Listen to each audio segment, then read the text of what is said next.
Well, as I try to do every meeting of our club, welcome. Today is the 5,266th meeting of our Rotary Club since we were founded in 1914. Welcome, Rotarians and guests. There are no birthdays. No one was born on the September 9th, but I think that was when California was admitted to the Union as the 31st state. And the way I remember that it was the 31st state is because the reverse of that is 13, which is how many colonies we had when we first started. So there you go. Okay, now I'm going to introduce Council Member Raul Perales. He's a representative for District 3 on the San Jose City Council. He's a lifelong resident of San Jose. You can see his district there on the map. He was an avid community volunteer and the first active duty police officer elected to public office. Among many regional activities, he serves on the VTA Authority Board and ABAG, the Association of Bay Area Governments. Welcome, Raul. You're on. All right. Thank you very much, President Zazueta. It's a pleasure to be here with the Rotary Club. I'm glad to see that you are all still meeting during the pandemic, and my apologies for not getting you the info sooner, but I figured I'd help you and I'd share with the specific details that are not in my bio. I was born in Redwood City, but we lived here in San Jose. My mom grew up in Redwood City, so she chose that hospital. And I majored in, of all things, mathematics at San Jose State University. When I got done, I started substitute teaching in high school and moved on to be an emergency medical technician, and then ultimately on to be a police officer here in the city. And happy to now be finishing up my 6th year as the council representative for the District 3 area. And we will be pleased once the Rotary Club can get back to meeting in downtown, and once everybody can get back active in whatever the new normal will be. And in fact, that's where I'm gonna focus part of my conversation on today. Well, actually, all of it really is going to be focused on that. But part of it, the challenges that we are facing here in downtown, and then the other half, some of the successes we've been able to see. And I'm limited on time, so I'm going to spend about 3.5 minutes on each section here, and I'll dive right in. And so, number one, as we all know, none of us were prepared for the pandemic that we are facing now, and certainly the city neither. And we already had a lot of challenges we were dealing with, and the biggest one specifically was around housing and homelessness. That's been one of the biggest challenges that we've been facing here in the city, but more specifically right here in downtown San Jose. If you look all around the county, some of the highest concentrations of homelessness are right here in San Jose, and specifically in and around the downtown core. So it's definitely been a major issue for us, and the pandemic has only exacerbated it. One of the major challenges that we have faced through the pandemic has actually been that we have not been able to abate any of the encampments. And that has been on the direction of the Center for Disease Control and through our county health orders in attempting to not continue to distribute or spread COVID-19.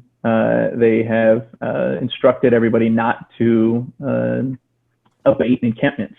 And so, as you can imagine, and as you have probably all seen, a number of these encampments, as they have gone unabated for months, literally since March, have really grown very large. Certainly, they have all the effects, the side effects to them, trash buildup all around them. And it's been a major issue for the city, again, before the pandemic, but it's been exacerbated because of not being able to abate these encampments. So that's been something that we've been challenged and dealing with in the city. What we have been trying to shift our focus on and do better is, since we can't abate them, is doing a better job on actually cleaning up the trash that is created and collected in and all around these areas. And there's actually was a really great presentation back on September 1st by our city staff that just showed the magnitude of this issue. And if you weren't able to watch that meeting, you can go back and take a look at the presentation, we do every council meeting, we do an update on COVID from our city manager and their staff. And on the first, they presented really the magnitude of the problem of homeless encampments and the illegal dumping that's happening throughout the city. Not all of it certainly is related to the encampments, but a majority of the illegal dumping is related to the homeless encampments. And so we have just this trash accumulating all throughout the city. And what our staff did is they broke it down into 3 different areas to be able to address. And they were looking at the different areas and wanted to break them up to see how we can deal with them. There were, throughout the city, there were 16 what they considered of large encampments. And some of these you'll see, over 50 people. And the majority of these are all in and around the downtown areas that you are familiar with: Coyote Creek, Guadalupe River Trail, up and along that, near Roosevelt, and then the others around District 7, around the Tully ball fields, and up and down the Coyote Creek there as well. But citywide, areas that we were looking at with major need for trash pickup, over 60 of them citywide. Again, high concentration along Guadalupe River, Coyote Creek, under some of the freeways like the 280. And so what we did is we took a look and to see how can we address these at least with the trash pickup better. And they unveiled this plan, our city staff, just again on September 1st. And we're looking at 3 tiers. We're looking at an easier tier, maybe what we're calling tier 1. And this is where we're having, we can have volunteers, we can have nonprofit organizations partner with us to go out and do regular routes. And they've actually mapped out some of these routes where all the encampments are, where the illegal dumping is being done, and we can do some easier pickups. There's a tier 2, which is going to require maybe a little bit bigger equipment, maybe some trucks, and we're going to be working with the Conservation Corps. And these are still routes, but they're routes of areas where there is a bigger problem of dumping. And then there's the tier 3, and these are some of the ones that probably you've seen in some of the areas because the majority of them are in and around the downtown, under the freeways. And these are areas with just massive amounts of trash, and they have, again, encampments at times of 50 plus individuals. And so what we're doing with this tier 3 is we are actually in a number of these locations, we are putting out dumpsters, and then we've actually already started doing that. There are 20 dumpsters already deployed at 11 different locations. So instead of individuals just illegally dumping, we're hoping that they utilize the dumpsters, and we can actually bring in the trash companies to come and pick up the dumpsters on a regular basis. Much like you and I get our trash picked up on a regular basis, that's essentially what we're offering now for individuals that are unhoused and specifically in these areas that have had a lot of illegal dumping. You have 20 seconds. Thank you. And so that's been the major challenge that we've been facing here in the downtown core. And fortunately, some of the directions that the city has shifted to address that. And so I'm looking forward to hopefully the results on some of the trash pickup to make our city that much nicer. As we know, we're going through this pandemic, and will likely be in this phase for several more months to come. Well, thanks a lot. You've got your hands full. You got a lot to do. It's an intractable situation that you're faced with. But in appreciation for you coming to talk to us today, I'd like to give to your district a coffee table-sized book on the history of the first 100 years of our Rotary Club here in San Jose. At my request, the book was kindly set aside last year by past president Karen Sinanutari, and I'll personally drop it off with your staff this Friday. But I wanted to thank you for joining us, and good luck with this effort. Rotarians, please only type questions for the speaker in the chat box. And now I'll invite Judge Arthur Weisbrod, retired U.S. bankruptcy judge, chair of our Rotary Book Club, who just read The Color of Law in the committee. And he's going to be talking about introducing our speaker, Mr. Richard Rothstein. Judge, are you with us? I'm with you. Thank you. Good. First, welcome to our many guests. We have guests from around the country with us today. I want to remind you that if you have questions for our speaker, he can handle your toughest questions. so type them into the chat. And now I'll begin my introduction. Why are every American city and most large towns racially segregated? What role, if any, did our federal, state, and local governments play in causing that segregation? Our speaker today, Richard Rothstein, wrote the New York Times best-selling book, The Color of Law, A Forgotten History of How Our Government Segregated America.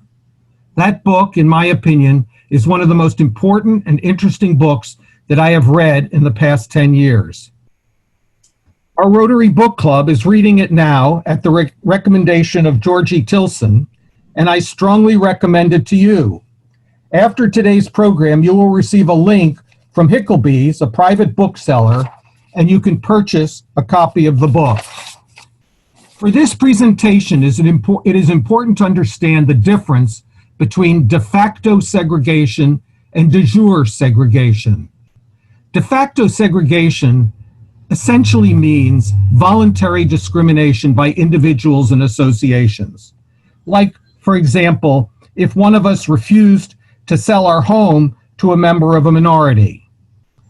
De jure segregation, on the other hand, means segregation caused by federal or local laws or policies that mandated segregation. Mr. Rothstein is a distinguished fellow of the Economic Policy Institute and a senior fellow emeritus at the Thurgood Marshall Institute of the NAACP Legal Defense Fund. He graduated from Harvard College, taught at several excellent universities, wrote a national weekly column for the New York Times, and was a union organizer. He has written numerous books and papers, and so I present to you an outstanding author, Richard Rothstein. Thank you very much, Judge Weisbrot. I appreciate your invitation to be here with you today in these challenging circumstances. Let me just check. Can you hear me, everybody? Yes. We hear you. All right. I will then continue. Let me begin by saying that you all know that in the 20th century, we had a civil rights movement in this country. It began, actually, you'll be interested, Judge Weisbrot, in the fact that it began by challenging segregation in law schools. Because even if judges couldn't understand anything else, civil rights litigators figured they could understand you couldn't get a good legal education in a segregated and inferior law school. And then they went on to challenge segregation in colleges and universities. And then in 1954, as you all know, we abolished legal segregation in elementary and secondary schools. With the fuck out of there. I'm sorry, somebody's not muted and is talking. We abolished legal segregation in elementary and secondary schools. And that Brown decision gave impetus and stimulus to a movement of activism, marches, demonstrations, civil disobedience that eventually, although people lost their lives in that struggle, eventually succeeded in abolishing segregation in public accommodations and interstate transportation, in employment, ongoing discrimination in housing. And yet, although the civil rights movement succeeded in persuading much of the country that racial segregation was wrong, immoral, harmful to both blacks and whites, incompatible with our self-conception as a constitutional democracy, we left untouched the biggest segregation of all. I've lived in many metropolitan areas of this country. Every one that I've lived in had clearly defined areas that were either all white or mostly white, clearly defined areas that were either all black or mostly black. How could it be that, having come to an understanding that racial segregation was wrong, immoral, harmful to both blacks and whites, incompatible with our self-conception as a constitutional democracy, how can it be we left untouched the biggest segregation of all? We're an apartheid society when it comes to residents in neighborhoods. Well, partly it's because I think it's harder to desegregate neighborhoods than to desegregate water fountains. We desegregate water fountains pass a law saying you can't have separate water fountains by race, the next day you can drink from any water fountain. But if we pass a law saying it's unlawful to have segregated neighborhoods, the next day things wouldn't look much different. So what all of us have done, and I mean all of us, liberals, conservatives, Democrats, Republicans, Northerners, Southerners, blacks and whites, all of us, is we've adopted a national myth, a rationalization that excuses us from taking responsibility to end this segregation by neighborhood. And the myth, the rationalization goes something like this. We tell ourselves that the segregation of everything from water fountains to lunch counters to law schools was done by government. If the federal government required segregation by race, that was a Fifth Amendment violation. If state and local governments required segregation by race, that was a 14th Amendment violation. All civil rights violations, and we understand, most of us, that if there's a violation of civil rights, as Americans, we have to redress it, we have to fix it. Residential segregation, though, we tell ourselves that's something entirely different. Didn't happen because of government policy or government rule or regulation or law or ordinance. It happened because of, as Judge Weisbrot said, private activity. Homeowners and landlords, whites refusing to sell or rent homes to African Americans in white neighborhoods, or banks and real estate agents, actors in the private economy, discriminating in how they carried out their work. Or maybe we tell ourselves it's just because blacks and whites, we like to live with each other of the same race. We feel more comfortable living among others just like ourselves. Or maybe it's because of income differences. On average, blacks and whites have different incomes, so many African Americans can't afford to move to middle-class neighborhoods, and that's why we have segregation. All of these individual, personal, bigoted, but non-governmental decisions is what created residential segregation. And we tell ourselves if it happened by accident, it can only unhappen by accident. We may think it's too bad to live in such a segregated society, but we don't feel it's a civil rights problem. No, don't feel that it's something we have an obligation to do anything about. Well, as Judge Weisbrot mentioned, I spent many years as an education columnist for the New York Times. Education was my field. I knew nothing about housing. But I came to understand that the policy, the education policy that we're following in this country made no sense. The policy we followed, which was made legal, lawful in the No Child Left Behind Act of 2001, said that the only reason that African American children in particular and other disadvantaged children have lower achievement on average than white middle-class children is because teachers don't try hard enough to teach black children. They don't have high enough expectations. And if only we tested children more and held schools and teachers accountable for their achievement, the achievement gap would disappear. That 2000 law was ludicrous. It did not accomplish what it promised, anything near what it promised. But that was our expectation. I wrote column after column, article after article, explaining that the reason we had an achievement gap was not because of low expectations, but because of the social and economic disadvantages that children come to school with. And I remember writing one column about asthma.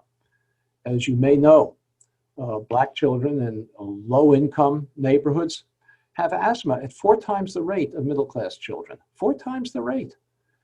They have asthma at 4 times the rate because they live in more polluted neighborhoods, more diesel trucks driving through the neighborhoods, more dilapidated buildings, more vermin in the environment. And if a child has asthma, there's a better chance for that child than for a child who doesn't have asthma that the child will be up at night wheezing and come to school more drowsy the next day than a child who doesn't have asthma. And I tried to explain in this column a very simple statistical proposition that if you have 2 groups of children who are identical in every respect, same racial composition, same social and economic background, same family structure, but one group has a higher rate of asthma than the other, that group will have a slightly lower achievement on average than the others, simply because the children are going to come to school not as wide awake as the others. And no matter how often you test the children no matter how much you tell the teachers they're going to be accountable for their achievement, they're not going to get the same achievement from children who are drowsy as they are from children who are wide awake. And you can go through example after example of these kinds of conditions: asthma, lead poisoning that has a measurable effect on IQ, homelessness, economic insecurity. Each of these makes a small contribution to the achievement gap, but when you add them all up, you've pretty much explained it, and there's very little left for teacher expectations. Well, I came to understand this as this phenomenon as I was writing these columns in the 1990s and 2000s, but eventually I began to realize that it's one thing if a child has asthma or lead poisoning or homelessness or economic insecurity. What happens if every child in a school has either asthma or lead poisoning or homelessness or economic insecurity? How can that school ever be,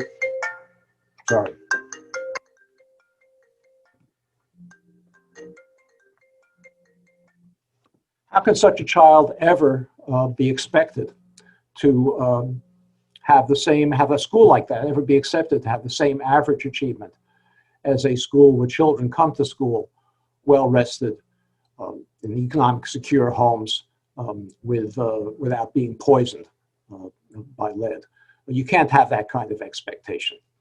Well, we call schools where we concentrate children like that in single schools with these disadvantages, we call them segregated schools.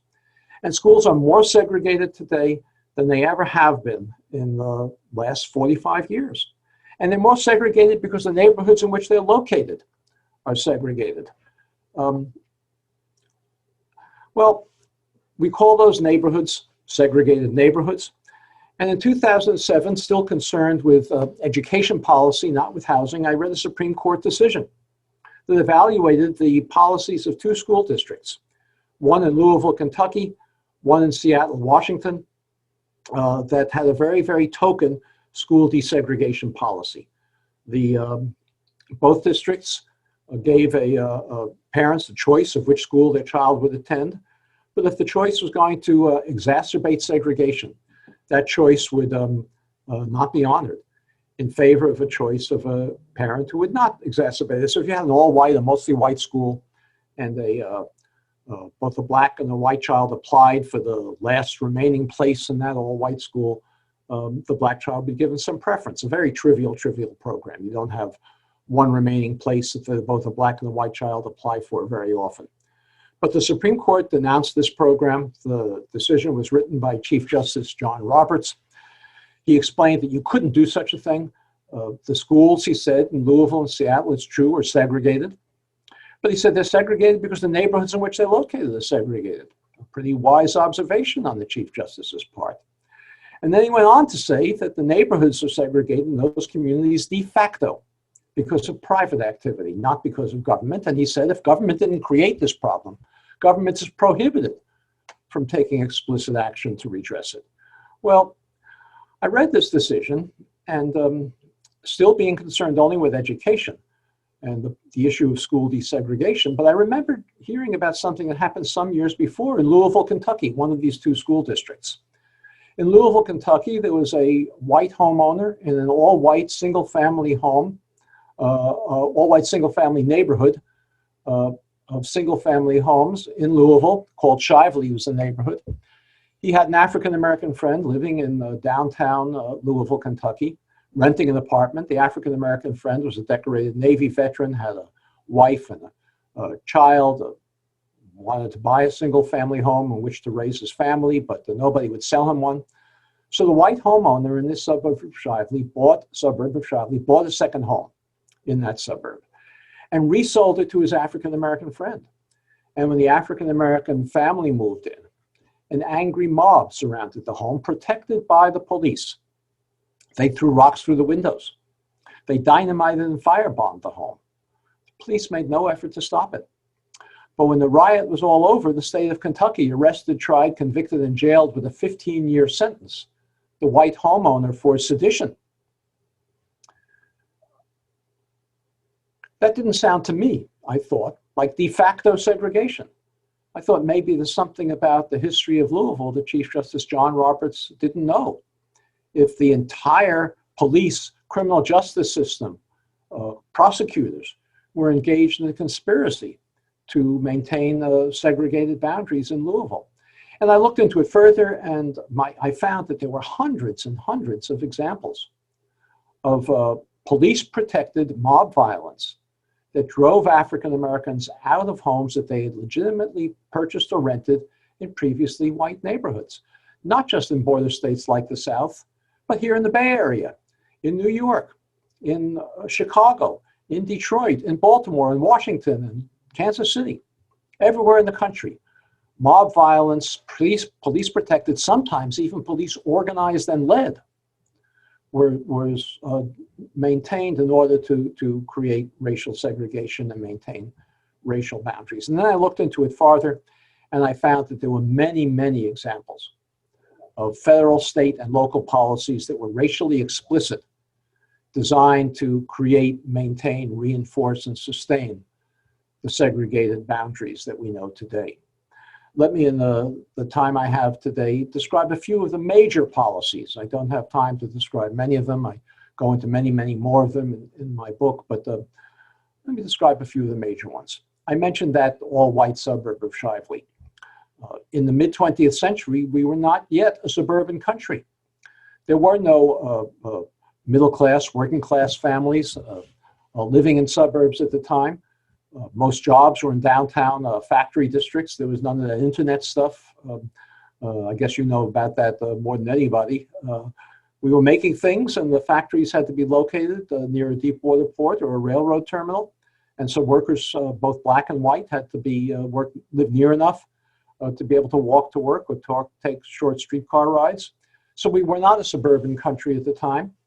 The Federal Housing Administration and Veterans Administration embarked on a policy really intensifying after World War II, to move the entire white working class population out of urban areas into single family homes in all white suburbs.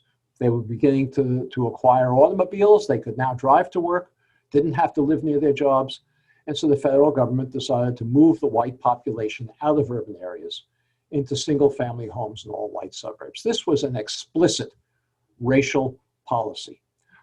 You know these suburbs, they exist now in every region of the country, every metropolitan area. They created a white noose, a systematic network of white nooses around black neighborhoods in particular in urban areas.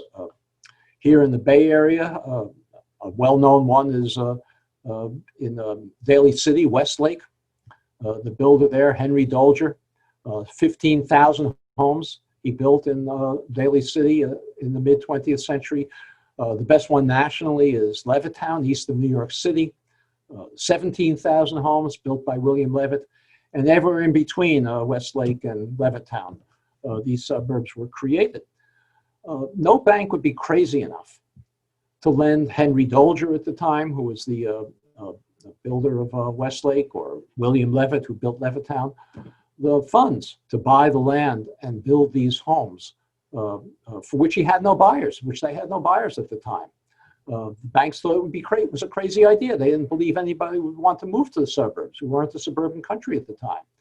The only way that Henry Dolger or William Levitt or any of these other builders, people here in the Bay Area like David Bohannon, the only way they could find the capital, get the capital to buy the land and build these suburban communities was by going to the Federal Housing Administration and Veterans Administration, submitting their plans for the development, the construction materials they were going to use, the architectural design, the layout of the streets, and an explicit commitment never to sell a home to an African American. Explicit. With that commitment, the federal government would guarantee their bank loans in cases like Westlake and Levittown. The Federal Housing Administration and Veterans Administration even required the developers to place a clause in the deed of every home prohibiting resale to African Americans or rental to African Americans. In the New York Times a couple of weeks ago, I wrote an article based on San Mateo, in which I quote the deeds that the federal government required be put in the deeds in the deeds of these homes in a neighborhood called Hillsdale, in San Mateo that prohibited resale or rental to African Americans.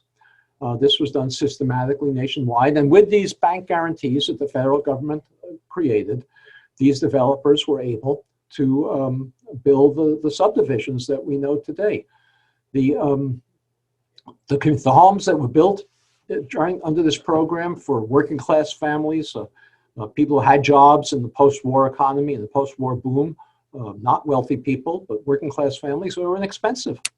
750, 800 square feet, small homes, a 2-bedroom, 1-bath, selling for $8,000 and thereabouts in the mid-20th century. Today's money, that's about $100,000 inflation adjusted. As you know, those homes no longer sell for $100,000. They sell for $300,000, $400,000, $500,000 in a place like Levittown. In San Mateo, in the article I wrote a couple of weeks ago, they sell for $1.5 million. The white families who were subsidized by the federal government with FHA and VA mortgages and with federal guarantees for the bank loans, and by the way, returning veterans required no down payment, were required no down payment to buy these $100,000 homes. They gained over the next few generations equity, wealth, from the appreciation of the value of their homes. They used that wealth to send their children to college. They used it to finance emergencies, perhaps temporary unemployment or medical emergencies. They used it to subsidize their retirements. And they used it to bequeath wealth to their children and grandchildren, who then had down payments for their own homes. African Americans were prohibited from participating in this wealth generating public program. This policy of the federal government was not the action of rogue bureaucrats. It was written out in the federal policy manual that the FHA and VA distributed to appraisers all over the country, whose job it was to evaluate the application of developers for bank guarantees, federal bank guarantees for their loans. The manual said that you couldn't issue a federal bank guarantee to any developer who was going to sell homes to African Americans in one of these white suburbs. The manual even said that you couldn't issue a bank guarantee for a developer who was going to build an all-white subdivision or project if it was going to be located near where African Americans were living. Because in the words of the manual, and I'm quoting, it would run the risk of infiltration by inharmonious racial groups. That's what the federal policy manual said. This notion of de facto segregation is utter nonsense. Well, as I mentioned a minute ago, the white families, as a result of this racial policy, gained wealth as a result. They used that wealth for reasons, things I described, college educations, bequests to their children. The result is that today, African American incomes, on average, are about 60%, 60% of white incomes. There's a whole story behind that. I don't have time to go into it today, but you'd think that if there was a 60% income ratio, there'd be a 60% wealth ratio as well. People can save the same amount of incomes from the same amount of money from their same incomes. But in reality, although African American incomes are 60% of white incomes, African American wealth is today about 5% of white wealth. And that enormous disparity between a 60% income ratio and a 5% wealth ratio is entirely attributable to unconstitutional federal housing policy that was practiced in the mid-20th century, that we have as much of an obligation to remedy as we had to remedy the segregation of schools or water fountains or lunch counters. That wealth gap, among other things, contributes to many of the most serious social problems that we face in this country today.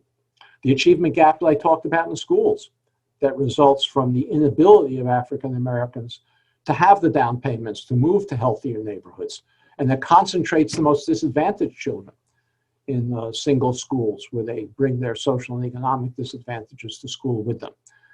It contributes to health disparities between blacks and whites. As you may know, African Americans have shorter life expectancies, greater rates of cardiovascular disease than whites, largely because they live in those same more polluted, more infested neighborhoods.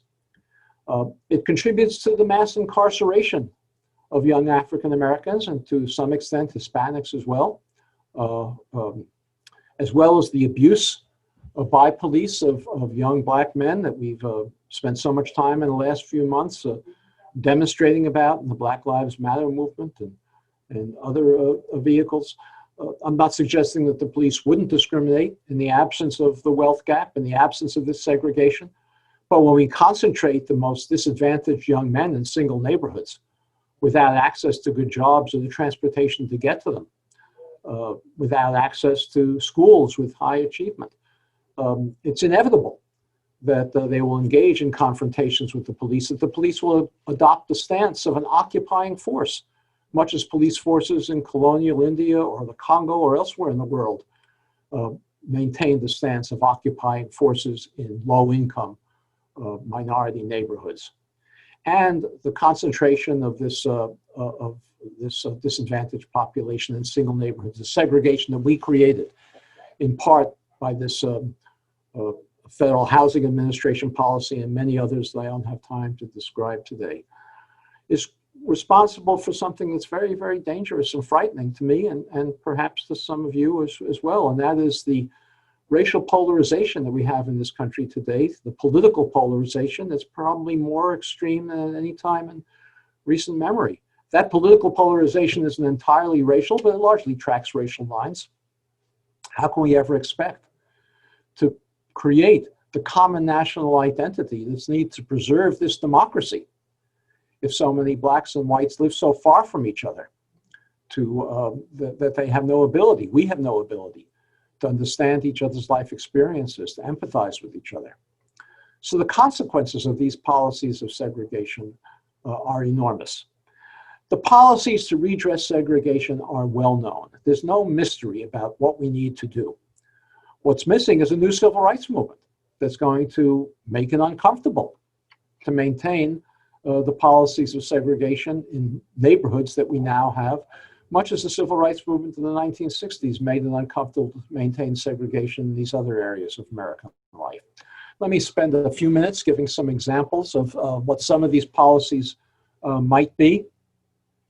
Some of them will seem extreme to you, but they're extreme only because we haven't accepted the obligation under our Constitution to remedy the segregation that we've created.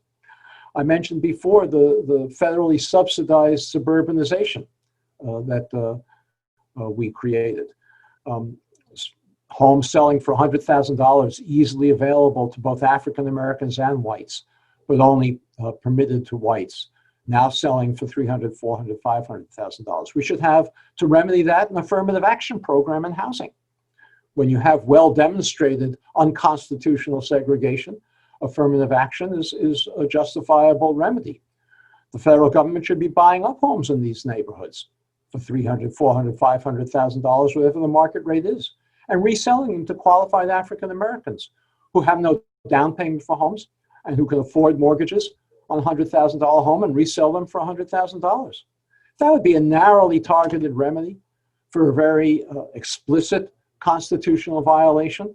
It's completely off the political charts at this point because we don't have a mobilized civil rights movement that's demanding it. But we're taking some small steps in that direction. Many communities now have down payment assistance programs that exist partly to remedy this segregation that we've created. The down payment assistance programs don't go far enough because simply giving families who are unconstitutionally excluded from these neighborhoods the down payments to move into them doesn't help sufficiently if they still can't afford mortgages on on homes that are too expensive for working class families of either race today in many of these appreciated neighborhoods. That's one policy. At the other extreme, we have policies for low-income families that are disproportionately Black and Hispanic.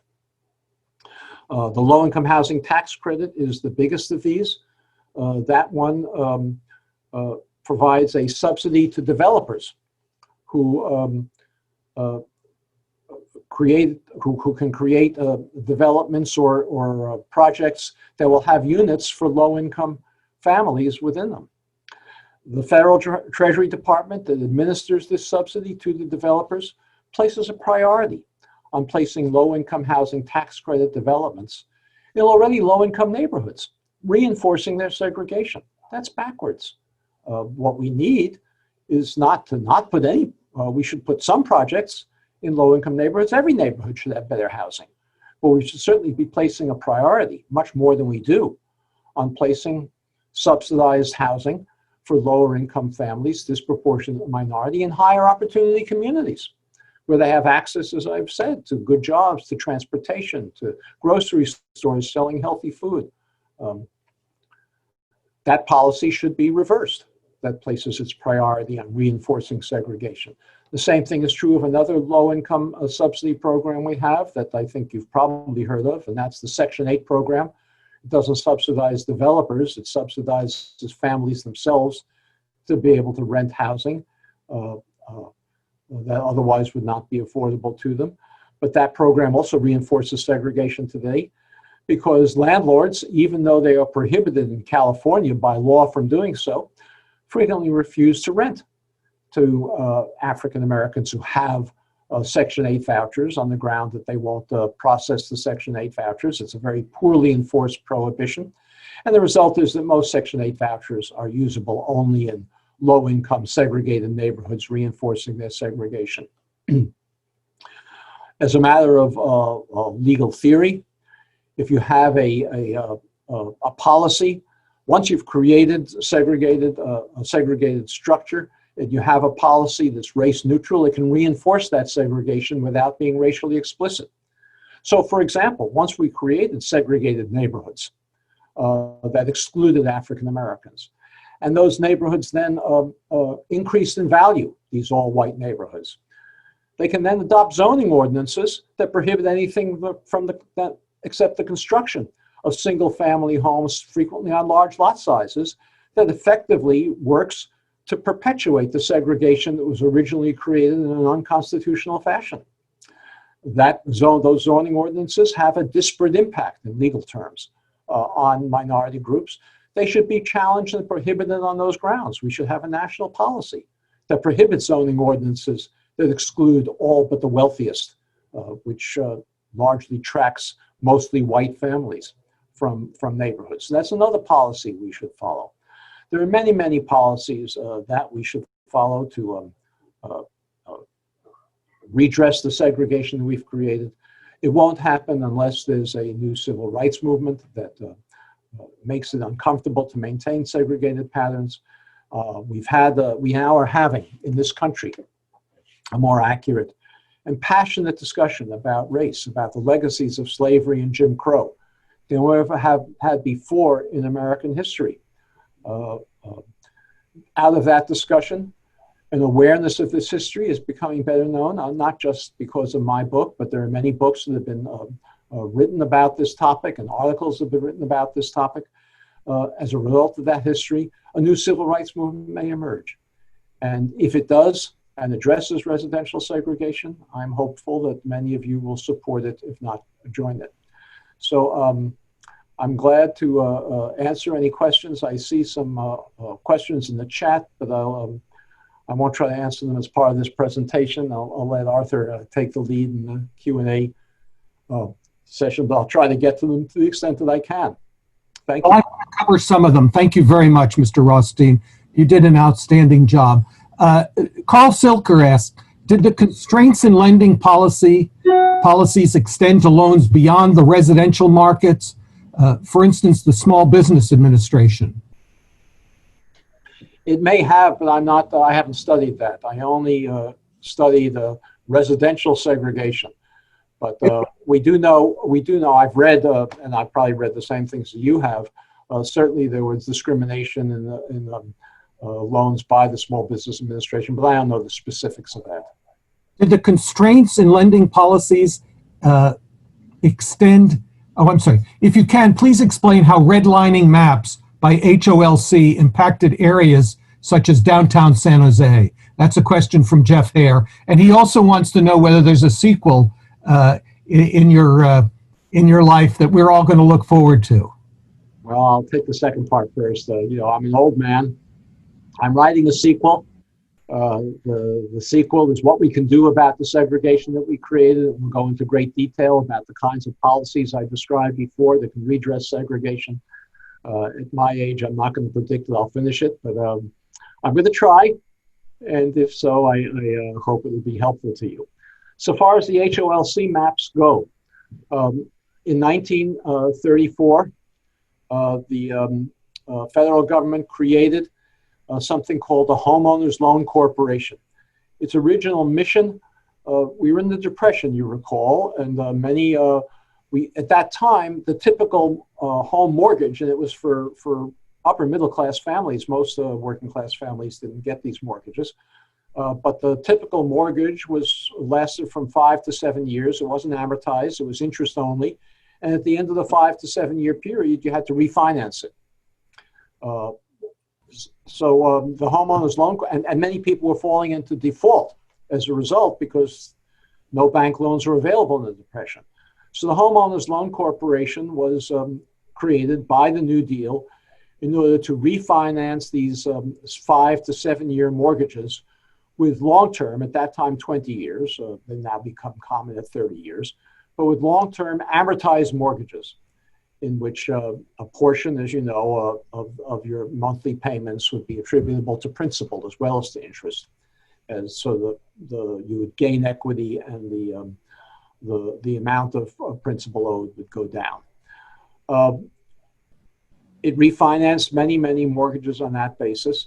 At the same time, the Homeowners Loan Corporation, though, made maps of every metropolitan area in this country that designated where it recommended that the federal government, that federal agencies guarantee loans to private individuals. And it colored red the maps that, the areas on these maps where African Americans lived. That's where the term redlining comes from, indicating that these were areas where it was too risky to guarantee, to issue federal guarantees for these loans. The cover of my book, I don't know if you can see this, but this is the cover of my book. That is the redlining map that the Homeowners Loan Corporation drew in the 1930s of Newark, New Jersey, the area around Newark, New Jersey. And all the maps looked like this. I don't specifically recall the San Jose map, but it was like this. And federal agencies, not just the Homeowners Loan Corporation, but others, use these maps as guidance about where they should guarantee loans. And that's where the term redline comes from. The term redline, though, is now used more generally to describe all federal policies and private policies that exist to reinforce segregation.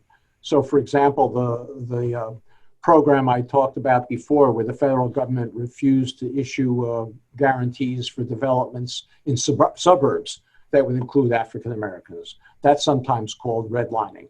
But narrowly conceived, the term redlining only refers to the recommendation, and it was only a recommendation, it wasn't always followed, but a recommendation to federal agencies that loans in Black neighborhoods and other low-income neighborhoods could not be guaranteed by the federal government. Many people, including some educators, argue that increasing the availability of charter schools to inner city African American children will give them more choices and improve their educations. What is your opinion? Well, we've had 30 years experience with this charter school movement, and on average, it hasn't improved their education. There are some good charter schools, there's some good regular schools. On average, the achievement of children in charter schools is no better than the achievement of children in regular schools. The reason of this is fairly obvious if you think about it. Any institution has regulations that may make the institution more inefficient. So if you have a public school that that's heavily regulated, as our public schools are, for example, it may require teachers to have advanced degrees or take tests, to have education pedagogy, courses in education pedagogy. And if you deregulate the system, a principal can hire anybody as a teacher and may be able to find people who are more talented as teachers without those credentials that regular public schools require. And some charter schools do that. They hire better teachers than regular public schools, and the achievement in those schools is higher than the regular public schools. But of course, once you eliminate the regulations, some charter schools hire better teachers, and other charter schools hire teachers because they're the sister-in-law or brother-in-law of a friend of the headmaster. And the achievement in those schools is lower than in regular public schools. So on average, charter schools don't improve achievement. They also, as a side effect, of course, and I don't think this is the main problem with charter schools, the one I just described is the main problem, but that does increase segregation of schools because parents, when they can choose schools, tend to choose schools that are racially homogenous. Underlying the whole debate about choice in education is the fact that unless you challenge and change those underlying conditions that I talked about before that produce lower average achievement for African American children than for white children, you are not going to be able to dramatically change the improvement change the achievement of children in those schools. So long as you're bringing children to school with asthma and lead poisoning and homelessness and economic insecurity, the achievement is not going to be equivalent to that in regular public schools, charter or no. Now, one of the things that charter schools are able to do is implicitly select children with fewer disadvantages. Of course, in theory, they're not supposed to be doing that. They're supposed to be only selecting children who enter who are randomly selected from a lottery.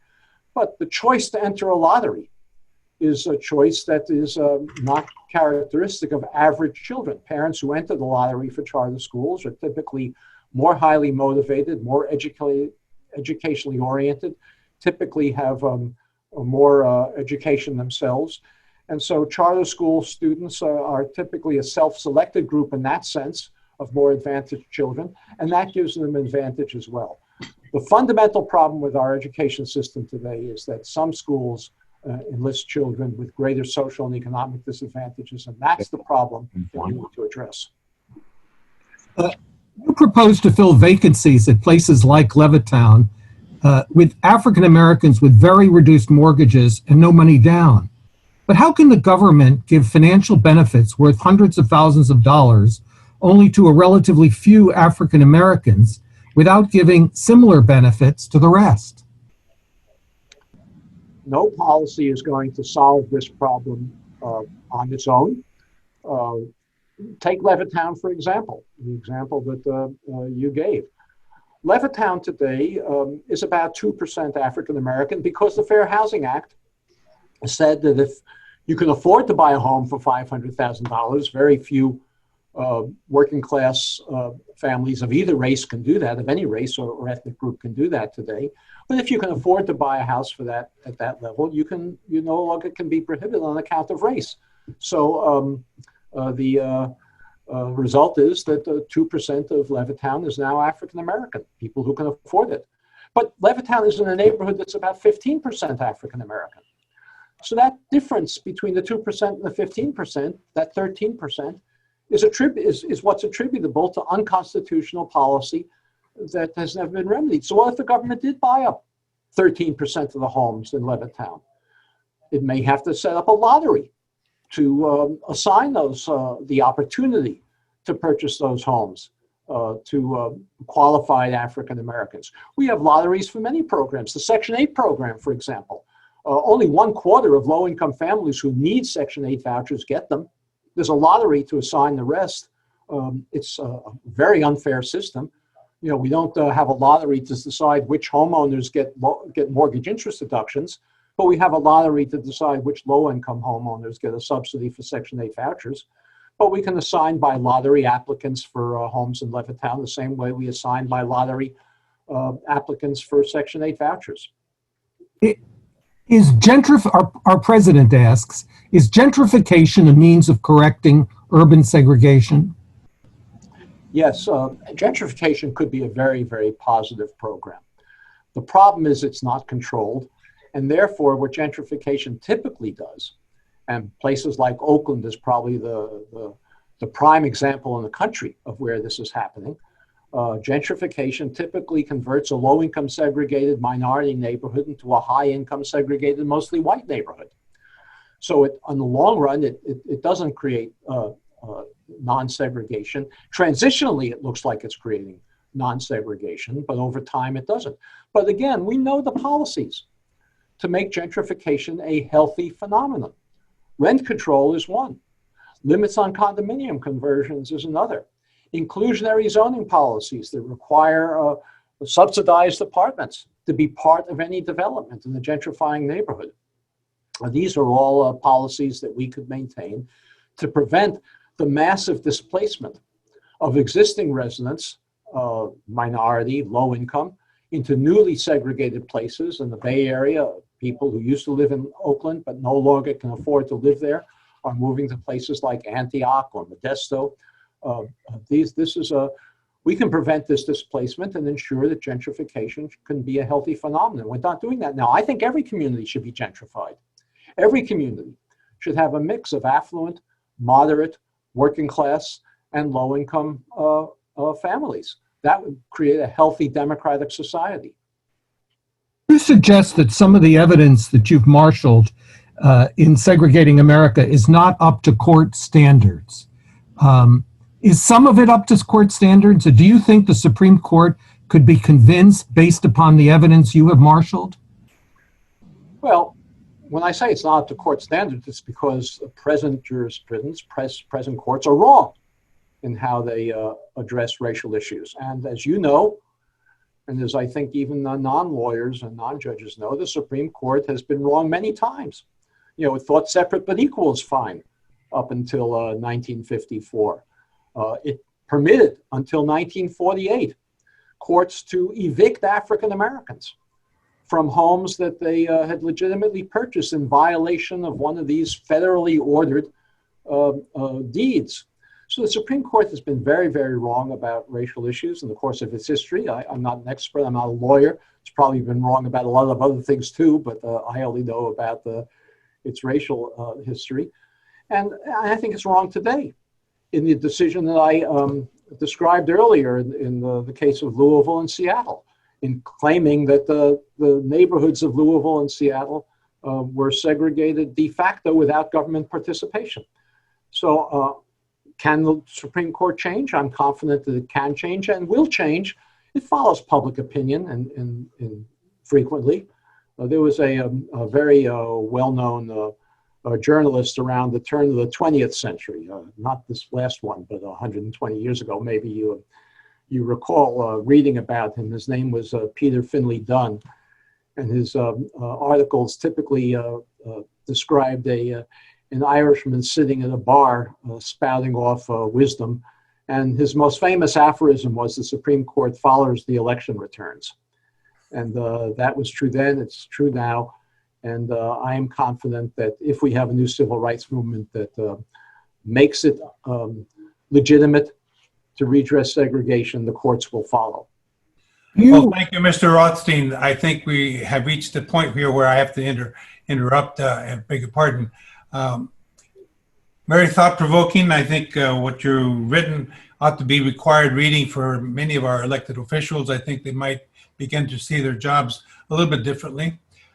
You should know that we have a contribution made on your behalf and on behalf of all program speakers to our City Forest, a nonprofit organization that will plant 46 shade trees in East San Jose to combat the heat islands that exist in these lower income neighborhoods, help with the climate change, and to improve these neighborhoods that we've been talking about.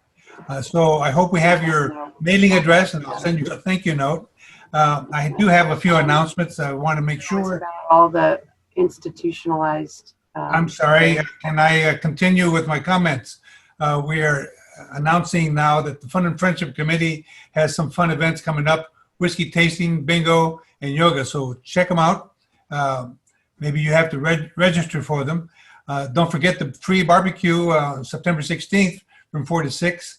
But you have to register no later than September 11th to let us know what your entree preferences are, and be sure to you attend these events. Catherine Tompkinson reminds us that 9/11 is a designated National Day of Service, and that there are many opportunities for you to participate in this particular day. Check out their web link on Friday's bulletin.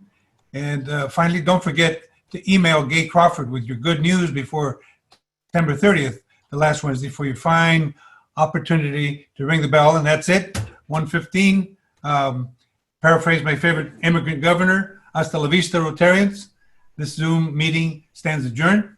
If you wish, we will remain online after the formal meeting ends to talk about ideas about having Zoom get-togethers on different days and times for a general discussion. But for now, thank you very much for joining us. Fernando, this is Arthur Weisbrot.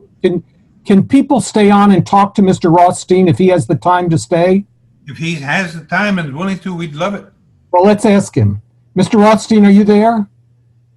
Can you unmute yourself? You're muted. Yes, I can. Let's take another 10 minutes or so, or you can. We'll double your salary. We're going to take another 10 minutes, and we'll. No, another 48 trees. With Fernando for that. Great. Anybody? There are a bunch of questions that we, of course, haven't had an opportunity to get to, and so I'll ask just that you raise your hand, and I'll call on you if you have a question for Mr. Rothstein that you'd like answered. Hi, Richard. I'm at Notre Dame High School in San Jose, and you were actually at our school last year. You talked to our students about a hopeful outcome would be another civil rights movement that was similar to the one in the 60s, but with more, precise focus. And I wonder if you think where we are right now, even though it's very churning with the BLM, the Black Lives Matter movement, if we're on the cusp of that civil rights movement from your, wise perspective. Well, I hope so. I hope so. Are you hearing me okay? Yeah. I hope so. Certainly, as I said before, not only the Black Lives Matter movement and so much of it has been written, not just my book, but others have created a precondition for such a movement. I'm hopeful that it can emerge. I'm not confident. It takes a lot of discipline and work. I love the opportunity. I have nothing against Rotary clubs, but my favorite place to go is high schools. So I love the opportunity of being at Notre Dame High School last year. And there was a young woman there, I'm not going to mention her name here, but who wants to take some leadership in such a movement when it can emerge. So I do think that we have the opportunity now. Whether it will happen, I don't know, but we're certainly in a better place to be able to launch that than we ever have been before. Rod? Wait, you're still muted, Rod. There you go. Okay. The last time I clicked the wrong button here, and I'm a computer illiterate, and I apologize. Arthur, first, thank you very much for bringing this to us. You've done a wonderful job in presenting it. And Mr. Rothstein, I enjoy reading your articles in the Times. I think you're a great patriot and accomplishing wonderful things for society. My question is like Mary Beth's, only it's more direct. What do you think the civil rights movement's going to look like? Is it going to be a revolution? Or is it going to be everybody turning out and doing a good job in the November election? How will it look to posterity? Oh, well, thank you for your compliment, but that's a crazy question. I don't know. I don't think anybody could have predicted what the civil rights movement in the 1960s would have looked like before it emerged. I'm certainly, I'm as computer illiterate as you are. I don't know how to do all this stuff.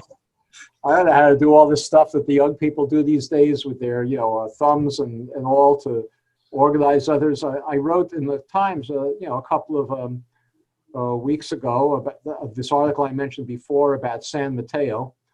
And they organized their Black Lives Matter demonstration on something called, I forget what it was called now, Instagram, that's right. I don't know what that is. But so I don't know how it will emerge or what it will look like, but I'm confident that they will figure out how to do it once they decide that they're going to take the next step and actually do it. Arthur, if I could make a follow-up. You are very careful, and I've noticed in your articles and in your presentation today, to never get involved in politics. Yet I think the November election may be the most important we're ever going to see. Do you have a thought about voting? Everybody should vote. That's as close as we're going to get you to it, huh? Any other questions? I have to flip through. Yes, David. Unmute yourself, David. I am now unmuted. Hey, thank you. I want to echo what everybody has said. Just, I read your book over the weekend. It's fabulous. It is a must read. My question was, and it didn't seem like you drew this connection in the book or were explicit on this. To what degree did the Southern Democrats basically leverage FDR to expand their viewpoints throughout the North and the West, beyond the typical Southern boundaries? That's a very interesting question. There was there's a historian whose name is Ira Katz-Nelson, who wrote a book, within the last decade or so, called "When Affirmative Action Was White." And in that book, I don't know if you've read it, David, but in that book, well, it's a good book. You should read it. "When Affirmative Action Was White," and he describes how FDR had to compromise with Southern Democrats in order to get, for example, the Social Security Act passed. The way he did it was he excluded from coverage under Social Security occupations in which African Americans predominated, like agriculture, like household service. He had to compromise with Southern Democrats to get the Fair Labor Standards Act, the Minimum Wage Act passed by excluding from it occupations in which African Americans predominated.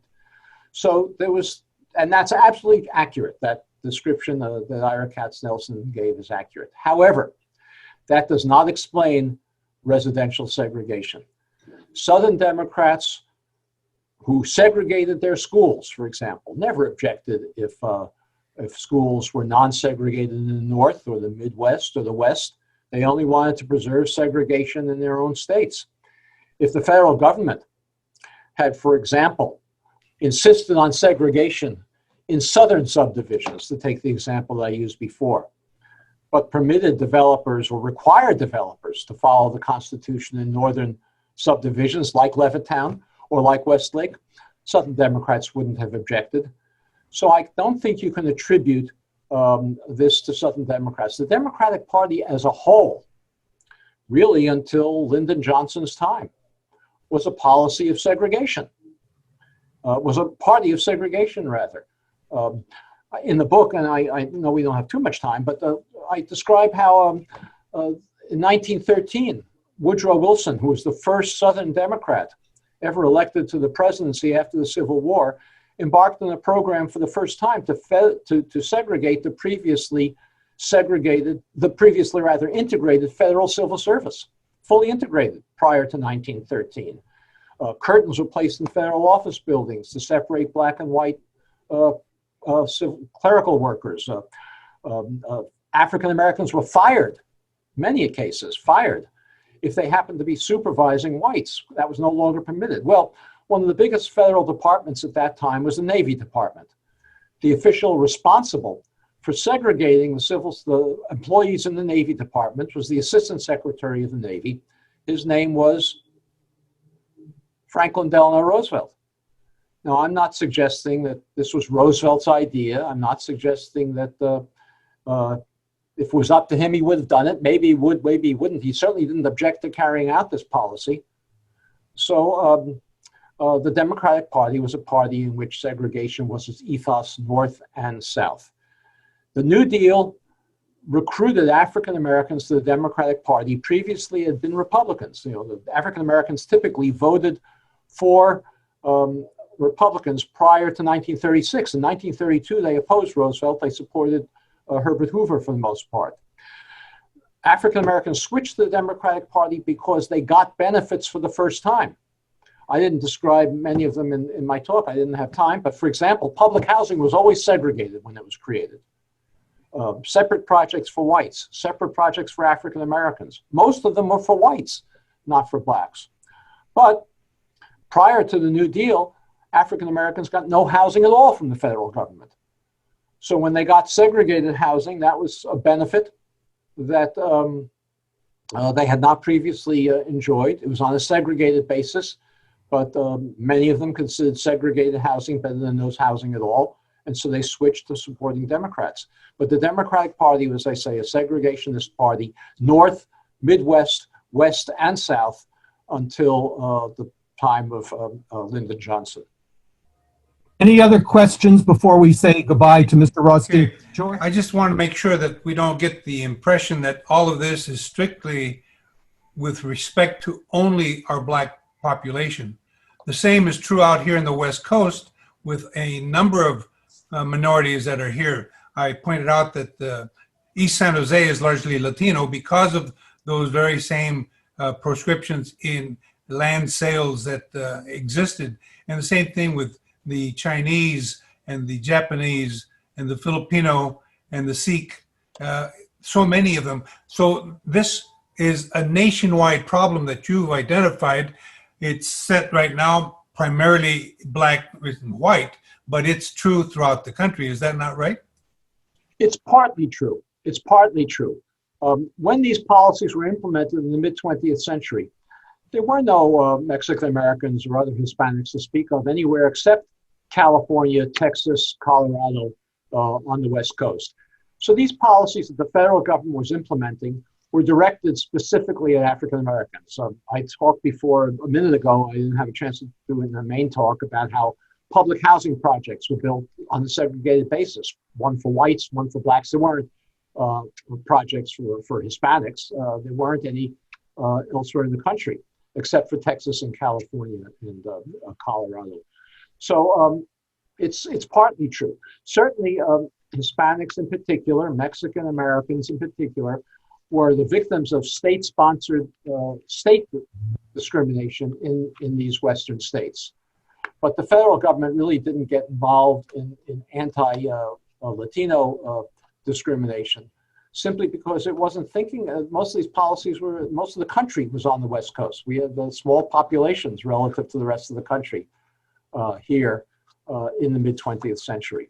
So what you're saying is certainly partly true on a nationwide basis, but you're accurate. Georgie, are you unmuted?